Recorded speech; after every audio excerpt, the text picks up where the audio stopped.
Alors que l'on tente une attaque sur le flanc de la colline, notre plus grande crainte, c'est une attaque de la part de la cavalerie ottomane. C'est donc que pour l'instant, notre cavalerie est extrêmement vulnérable et c'est à ce moment-ci que, bien évidemment, la cavalerie ottomane va se mettre en marche. C'est donc que nos cavaliers passent tant bien que mal de ce côté-ci. Et moi je dis à mon allié qu'on peut facilement gagner cette bataille contre la cavalerie ennemie à la seule condition qu'on s'éloigne assez de la maison pour ne pas qu'elle vienne assister les chevaux ottomanes. Cependant, en raison du fait qu'on est comprimé contre la carte, il faut qu'on se précipite et ça c'est surtout dû au fait que ces deux unités se trouvent durant quelques instants complètement isolées. Mais ce geste va donner l'occasion à deux autres unités de cavalerie de venir nous écraser littéralement à ce niveau-ci sur notre flanc entre ces deux autres unités de cavaliers et ceux-ci. Bien que ça ne faisait pas partie du plan, j'avais décidé de faire passer quelques unités de ce côté-ci pour venir en aide à notre cavalerie. C'est donc que le combat à ce niveau-ci fait véritablement rage entre nos factions. C'est donc qu'on tente de se décrocher, de refaire des charges, de se redécrocher, puisqu'en réalité c'est la force des lanciers comme on l'a déjà vu. Alors que mes unités vont s'approcher à ce niveau-ci, 4 Redfish va décrocher une de ses unités de lanciers et va venir du mieux qu'il le peut abattre le flanc des unités de cavalerie ottomane.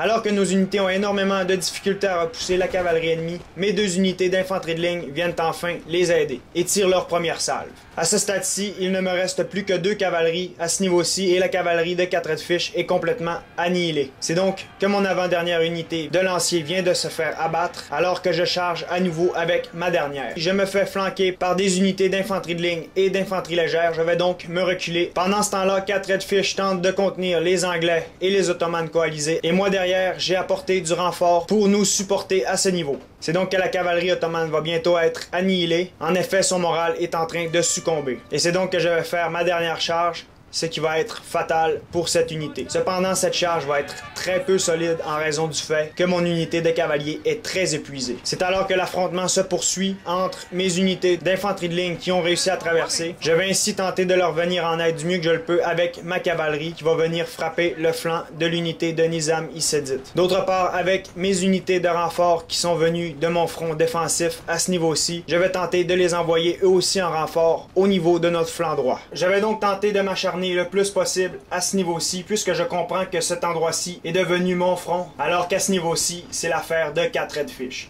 C'est donc à ce moment-ci que je vais apporter un renfort de 2 unités de fusiliers prussiens presque intactes. C'est donc alors que je passe mes 2 unités de fusiliers prussiens et que mon allié passe aussi une unité de fusiliers prussiens. Je vais passer une unité de mousquetaires, mais surtout je vais remarquer qu'il y a une unité de dragons qui va foncer contre mes unités d'infanterie légère.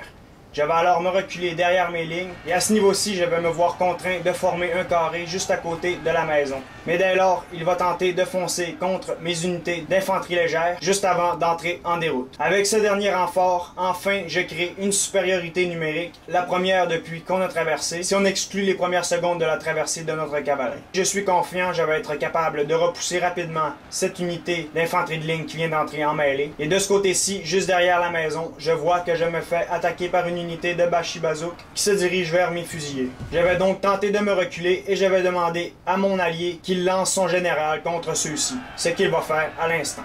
En voyant cela se produire, l'unité de Bashi Bazouk va être lancée contre mon carré à ce niveau-ci, mais ceux-ci vont être pris entre le marteau et l'enclume.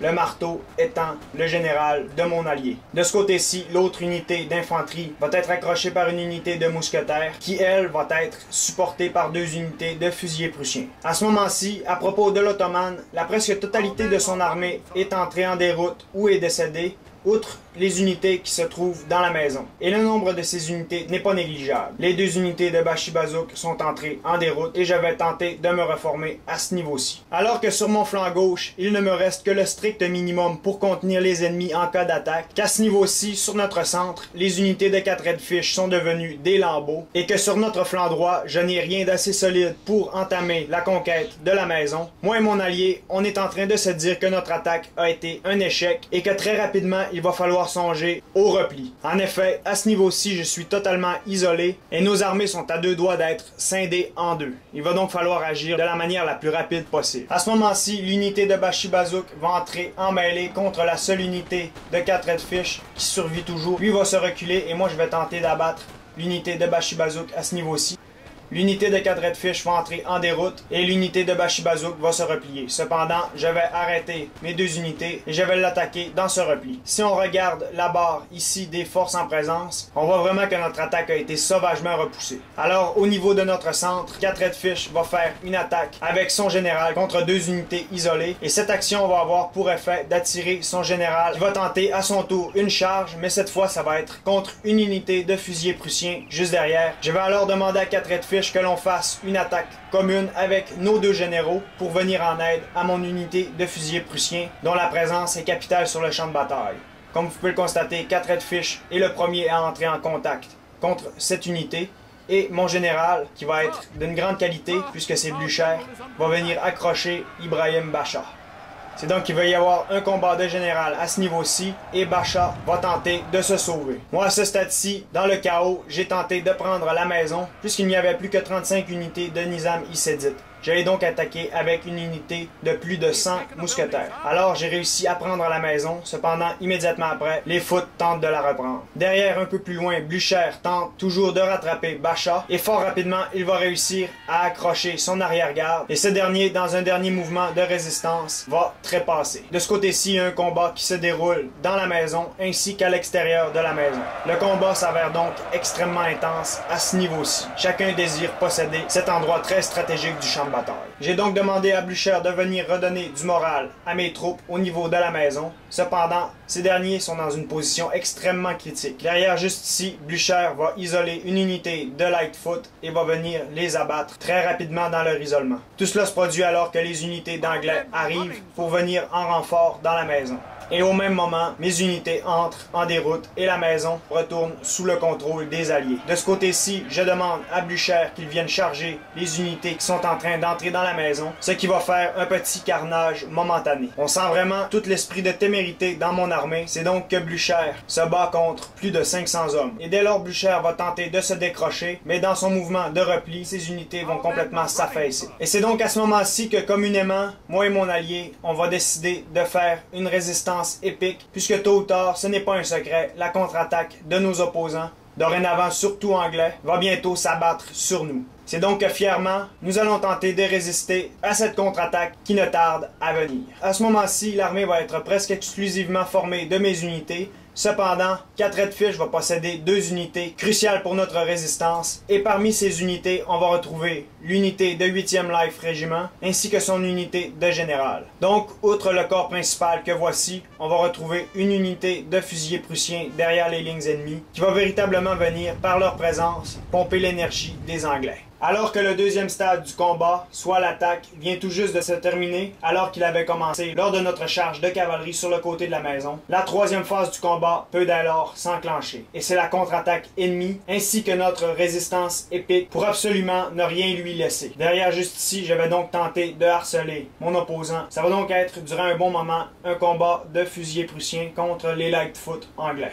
Et de ce côté-ci, alors que les Anglais sont en train de se préparer à nous flanquer, je décide d'inaugurer la résistance épique, aidé par mon allié qui va venir protéger mes troupes. C'est donc mes unités de Silesian Schutzhund, dont la présence va être cruciale durant cette résistance, qui va venir inaugurer le premier feu. Et c'est donc que celle-ci va dès lors tirer sur mon opposant. C'est donc que ne pouvant absolument rien faire contre cette unité, l'armée anglaise va commencer à s'approcher de mon armée. Et c'est donc qu'inévitablement, durant cette approche, les unités de fusiliers prussiens vont desservir une salve contre une unité de foot. Alors que tout cela se produit, moi je décide d'aller me parquer à ce niveau-ci, histoire d'harceler le flanc droit des Lightfoot. Possédant une meilleure portée qu'eux, je vais donc tenter de desservir quelques balles. Durant cette résistance épique, on va donc tenter toujours d'utiliser le meilleur de chacune de nos unités, surtout au niveau de leur portée. C'est donc que mes Silésiens qui tirent à 125 vont être contre les Lightfoot qui tirent à 100, alors que mes fusiliers prussiens qui tirent à 100 vont être contre des unités d'infanterie de ligne. Observez à ce niveau-ci comment on est écrasé sous le nombre. Il y a une grosse masse ici dans la maison Et on va vraiment se servir de leur immobilisme pour tenter de résister encore plus contre nos ennemis. Moi de ce côté-ci, éternellement, je vais tenter toujours plus de harceler les unités de Lightfoot à ce niveau-ci en utilisant ma plus grande portée contre ceux-ci. Et c'est donc ainsi qu'en reculant fréquemment, on va tenter de gruger littéralement le moral de nos ennemis en les démoralisant de la manière la plus logique et opportuniste possible. On est donc vraiment en mode guérilla, seule manière possible de gagner ou du moins de résister longtemps contre un ennemi. Le 8e Life Regiment de 4 Redfish parvient à desservir une salle contre les Lightfoot ennemis. Et à ce niveau-ci, on tente de se flanquer. Là, pour l'instant, il a réussi son coup contre mon unité de ce côté-ci. Mais je vais lui renvoyer l'appareil. À ce moment-ci, il y a une nouvelle menace qui va se profiler au niveau de mon flanc gauche. Et c'est le général ennemi qui va tenter une charge contre mon unité de Silésiens. Mon allié va alors lancer son général pour venir éventuellement peut-être m'aider. Mais fort heureusement, l'unité de général ennemi se replie. Alors comme vous pouvez le constater, je suis parvenu à accrocher le gros de la ligne ennemie et avant de me faire flanquer à ce niveau-ci, je vais me reculer. De ce côté-ci, toujours, j'harcèle le flanc de mon opposant. Et cependant, à ce niveau-ci, il va se passer un geste crucial. En effet, 4 Redfish, en bougeant sa ligne, va faire en sorte qu'elle se fasse accrocher et pour conséquence, une unité de son général va se faire atteindre et elle va entrer en déroute. Le harcèlement se poursuit donc, mais pourtant la barre ne se creuse pas véritablement en notre faveur. Bien qu'on harcèle sans répit notre ennemi. De ce côté-ci, je parviens à desservir une salve. Et bientôt, je vais me replier. Aussi, notez au passage que notre opposant, à ce niveau-ci, a sorti de la maison et tente de me flanquer. C'est donc qu'il m'interdit l'accès de ce côté. Mais moi, n'oubliez pas, j'ai une unité qui va être capable de venir harceler leur flanc. Bien que celle-ci ait aussi son flanc à protéger. Et c'est donc à ce moment-ci que l'Anglais va tenter une charge définitive contre mon unité de fusiliers prussiens qui va tenter de résister. Moi, je vais la mettre très rapidement en formation serrée afin de mieux résister contre ces derniers. Cependant, je ne pourrai pas faire de miracle contre 3 unités d'infanterie de ligne. Malgré tout, je vais profiter de ce mouvement pour venir lancer une salve contre mon opposant à ce niveau-ci. Lui va me voir venir très rapidement. Malgré tout, je vais être capable de desservir une violente salve. Complètement de l'autre côté, fait d'intérêt, le général ennemi a tenté de venir me charger et il a réussi. Cependant, mon allié a été capable de desservir une salve contre celui-ci et dès lors, il est entré en déroute. D'autre part, comme j'ai été accroché par cette action de l'autre côté, je n'ai pas pu retirer mon unité à temps. Cependant, elle va tenir le coup et n'aura perdu que 32 hommes en tout. C'est donc que de ce côté-ci, les Anglais tentent à nouveau de s'approcher, mais mes unités de fusiliers prussiens sont encore une fois capables de desservir une première salve avant le contact. Alors de ce côté-ci, je harcèle toujours mon opposant. Et à ce moment-ci, 4 Redfish va lancer contre notre opposant son unité des 88e. Et leur seule présence va faire entrer cette unité en déroute. Ça va donc créer un domino moral. À ce niveau-ci, on va tenter de replier nos armées pour abattre leur flanc. Dès lors, l'Anglais va rapatrier ses réserves et il va venir s'écraser contre mes lignes. C'est donc qu'une déroute sans précédent va s'ensuivre. En effet, observez la véritable débâcle à ce niveau-ci. La presque totalité de l'armée ennemie est entrée en déroute. Malgré tout, il y a une unité de Lightfoot ici qui parvient à nous flanquer. Moi, je vais détacher une unité de mousquetaires pour venir la battre. Alors que tout cela se produit, on va entamer une poursuite contre nos opposants à ce niveau-ci. Bien évidemment, ces derniers vont se reformer alors qu'ils vont entrer en contact avec ces unités qui ne sont pas en déroute. Concernant les unités derrière ici, je vais arrêter mon unité et je vais desservir une salve avant d'entrer en mêlée, puisque je sais que je ne pourrai probablement pas gagner le combat à une distance si rapprochée contre des infanteries légères. Alors que l'armée ennemie s'est reformée derrière et tente une dernière attaque, je vais entrer en mêlée à ce niveau-ci contre l'infanterie légère ennemie. Alors que l'Anglais va tenter une charge, la totalité de ma ligne va venir tirer sur ceux-ci. Alors il va comprendre que la meilleure chose à faire, ça va être de rester à ce niveau-ci. Cependant, il sait très bien qu'il va se faire pousser à l'attaque en raison du fait que j'ai plusieurs unités de tir à distance, contrairement à lui. Juste derrière, mon unité de mousquetaires a gagné le combat en mêlée et dès lors l'Anglais va tenter de venir nous interdire la crête que voici. Alors que tout cela se produit, sur mon flanc gauche, je tente d'harceler avec succès une unité d'infanterie légère et mon opposant va venir tenter de me flanquer à ce niveau-ci. Cependant, je vais approcher ma ligne et ça va s'avérer fatal pour sa ligne à court terme. C'est donc qu'une unité entre en déroute à ce niveau-ci, suivi des deux autres quelques secondes plus tard. Alors il va former un carré de ce côté-ci, histoire de résister contre nos forces enveloppantes qui l'assaillent. Enfin, il va sortir son unité de foot derrière. C'est en fait la maison qui se trouvait complètement à gauche du champ de bataille, en face de la position initiale de mon armée. Un autre combat va se produire en avant de la maison que voici, et afin d'en terminer une bonne fois pour toutes avec la protection de nos arrières, je vais enfin envoyer une unité de mousquetaires pour guetter la maison, alors que justement, une unité de foot se reforme. Je vais donc entrer dans le building histoire de protéger nos arrières. Le gros de nos armées va aller assaillir cette unité de foot. 4 Redfish va envoyer son unité d'élite pour accrocher l'unité de foot et l'interdire d'entrer dans la maison. Ces derniers vont ainsi tirer contre les lignes anglaises. Alors que derrière, mes unités accrochent l'unité de foot et que je lance mes unités de Silesian Schutzen qui n'ont plus de balles pour l'empêcher de tirer contre mes infanteries de ligne. Alors que tout cela se produit, les 88e de 4 entrent en mêlée contre les foot anglais. Et alors que ceux-ci entrent en déroute, le dernier combat du champ de bataille est en train de se dérouler. Et au bout de quelques instants,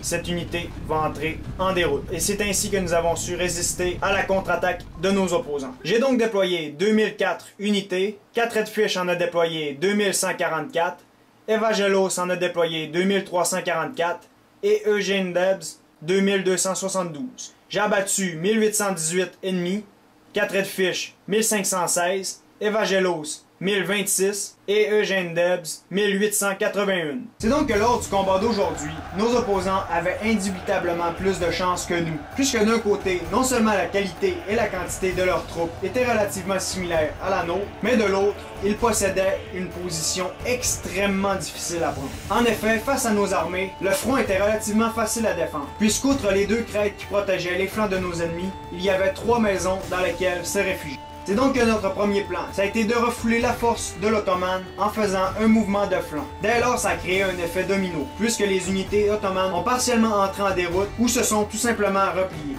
Ça nous a donné l'occasion de monter une attaque avec l'aide de notre cavalerie qui a été initialement protégée par une unité de chair à canon, qui a vraiment bien porté cette appellation.